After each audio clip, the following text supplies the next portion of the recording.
We are still here. For reference, you can see the sign behind me, Foresthill High School, and then on my right side is Foresthill Road, and that's where now it's just a lot of smoke blowing. You can see blowing in this northeast direction because that's where the main part of the fire that was burning right at this intersection of Foresthill Road and Baltimore Mine Road, it's now blowing northeast of where we are. But if you can see beyond all this heavy smoke right now, you might be able to hear the booming noises. It sounds like propane tanks going off there. This was an area where there were some mobile homes, trailers, trucks, all parked along east of Foresthill Road that have burned just within the last 20 to 30 minutes. You can see some of the fire still climbing up these trees, but that black smoke from the structure damage here in this area. But the main part of the fire, the flames, are now along Foresthill Road in the northeast direction where the wind seems to be blowing, and you can see that's where some of the vehicles are moving. We're getting ash falling on us. It almost looks like it's nighttime right now because the smoke just got so thick. I don't know if you're able to tell, but the sun is being blocked because it's so heavy right now. Lizzie, watching you right now. We're live in Forest Hill. It's hard to watch what you're doing right now, and we know you're as safe can be when you are reporting on a fire that's literally right behind you. We can see those giant flames behind you, but it is hard to watch this and not just feel terrified. And we're hearing those explosions, those propane tanks or whatever is exploding behind you, and the whole scene is just an absolute war zone. So Lizzie, well, let me give you an idea of what it looks like behind us, if I can. Please. You see, these are all the water trucks that are lined up and ready to go, and you can see there is a road that way. There are baseball fields. There is some open space, so we made sure to choose a spot. There are a lot of people hanging out over here because we figured this would be a good spot if we need to move. But like we said, the main part of the fire has now moved past us at this point. Yeah, don't forget, there's a lot of overhead power lines that I'm sure have been de-energized, but lots of power poles, lots of things that can come down. All right, Lizzie, Mitri, thanks for the live report. We've got helicopters now coming back into the area. There, you can see the Sikorsky right now with the big hose hanging off the bottom. Usually they're going to get down as close as they can and either drop that water load or they're going to fill it up with as much water as they can right now. We hadn't seen the choppers for quite some time, but they are back. And, you know, they're really good at putting out flames at very specific areas, spot fires, that sort of thing. Yeah, we've got Mark standing by, and he can give us some more comments on exactly what we're seeing as far as the air attack, where this is located, and where the concern is moving forward. Mark? Well, and I'll just back up to, the day. The last couple of days we saw the smoke hanging over. We didn't see much movement on the fire, and over the last couple of days, firefighters were using those more benign conditions to try to burn off some fuel, both below this canyon as well as in other parts of the fire. They were trying to get out ahead of it.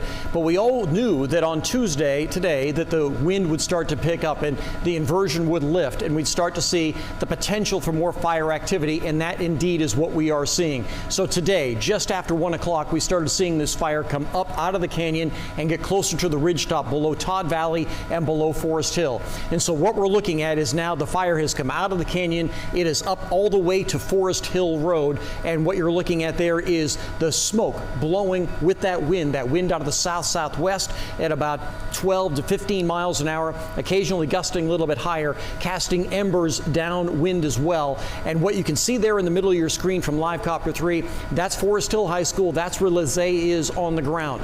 Behind that is Baltimore Mine Road. That's a little bit more down into the canyon, and that is, we have established fire down in that area. What we do not know, and the scary thing to me looking at these pictures right now, is with the fire moving off to the east and to the northeast, kind of parallel to Forest Hill Road. The farther east you go along Forest Hill Road, you get to Mosquito Ridge Road, and there are a lot of homes and businesses. Unfortunately, we cannot show you that. For those of you that live in that area, that are familiar with that area right now, at this point, we do not know what is going on in that area because it's just shrouded in smoke. We do know that there are tons of fire personnel, both Forest Service and CAL FIRE, on the ground and obviously in the air as well, doing everything they can to do structure protection, but we just do not know what is going on to the east of where Lisée is. But we do know that in the area where Lisée is, there has been very active fire. She said the active fire had moved beyond her. That means it moved up Forest Hill Road to the east. And again, the farther east you go from where Lisée is, you'll find more homes and businesses along Forest Hill and Mosquito Ridge Road. You know, some of those tankers that we saw going by are actually contracted by CAL FIRE. The ones that are in red, I believe, are CAL FIRE, but they're throwing everything at this, so much so that they're bringing in the orange ones that you saw that just went by. Those ones are actually contracted by CAL FIRE when they've got a massive fire that's out of control, just like this. Yeah, you saw the little spotter plane in front of it, and it shoots out a little bit of white smoke, and it lays down that really thin line, and then the pilots behind it in the tankers, there are actually 3 in there. They've got an engineer, they've got a pilot, and a co-pilot. It takes 3 of them to man those big tankers, and especially like in a DC-10, what they can let out in their load and what they're able to carry, it would take 12 trips of the smaller plane. So they can really carry a lot in there. And that's speaking one of the big ones right there. Yeah, and you saw that other little spotter plane going by just moments ago in that other direction. So it laid out that line for them, and they're going to come right behind, and they're going to precisely drop retardant from the belly. You can see all the big belly there underneath that tanker, the DC-10 tanker. All right, we want to show you, we'll see if it's going to drop its load right here. And yeah, let's as we're wait for watching that. it. It's Again, kind of hard to tell when you don't have perspective because we're so close. Yeah. But it's amazing how low they are going right now, usually cruising at an altitude about 4,000 feet. I was just checking their altitude and how fast they were going minutes ago. And that is one of the contracted ones with the orange on it, just for reference. And, you know. Okay, let's go to our alert wildfire camera, and this is right along Mosquito Ridge, and we want to show you, this is when we saw it flare up. This is time-lapse video, and you can see for yourself, wow, the enormity of everything that's taking place because of the winds. All right, let's get back over to Chief Meteorologist Mark Finan with an impressive view, Mark, of the clouds and the top of the clouds there and how it's flattening out. So this is what we're looking at now is the east side of the fire. Okay. So on the bottom of your screen, that's the smoke that's coming off the Forest Hill part of the fire. So the fire is active in 2 areas. We've been focusing on the Forest Hill part of the fire. But then if we tilt up you go up the canyon, you can see that rugged terrain. In the middle is what is already burned, but this is the east end of the fire. Now this is a large area that is burning in very remote terrain. On the right side, if you're going to be familiar with this area, is where Stumpy Meadows Reservoir is. So that's along Wentworth Springs Road. So that's the El Dorado County side of the fire.